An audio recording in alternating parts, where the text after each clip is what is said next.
你知道我是谁吧？笔姓杨，丹宁简。《新生榜杨戬》这部电影呢，是从杨戬的视角重新去讲一遍沉香劈山救母的故事。很多影视形象关于杨戬的，要不是配角，要不是反派。我们想做一个跟大家固有印象当中有一定反差的一个角色，隐忍的，有一些潇洒、闲适、小小幽默。华山的莲花峰下，镇住了一群玄鸟，他们是万火之灵，有毁天灭地的力量。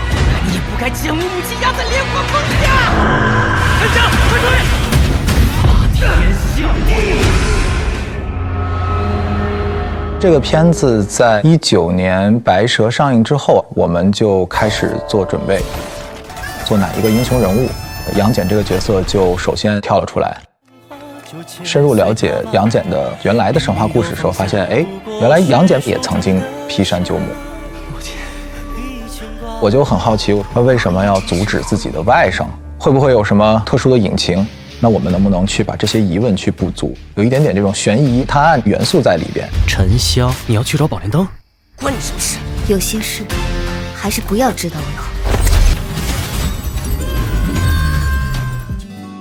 整个的这个时间点设定在了魏晋时期，是我们中国历史一个文化大融合的时期，符合我们对神界的一个想象。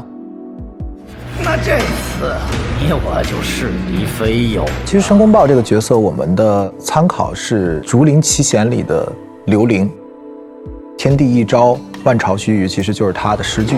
我觉得他有这种洒脱的豪迈。杨戬的服饰，甚至拖鞋、飘带，都参考了那个年代的元素。我做什么事了我？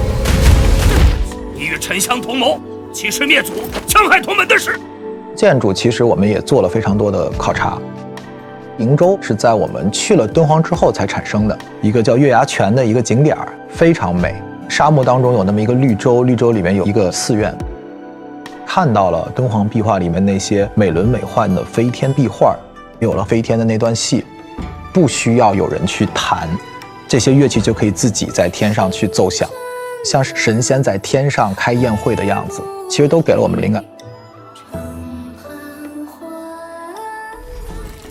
太极图肯定是非常难的，在3维的环境里边去大量的呈现水墨感的效果。中国的水墨呢，它是2维的，有些留白的，它是很写意的。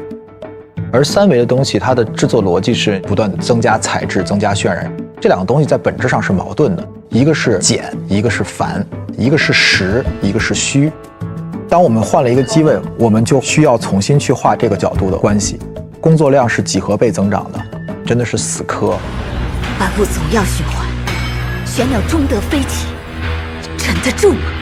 戬儿，劈开山！我母亲要守护的是万物生生不息。一直在喊说，哎呀，是不是国漫崛起了？我觉得也没有。其实这个行业还在一个飞速的学习和成长过程当中。关于动画电影的故事创作方面呢，我们也一直在寻找更好的方式和方法。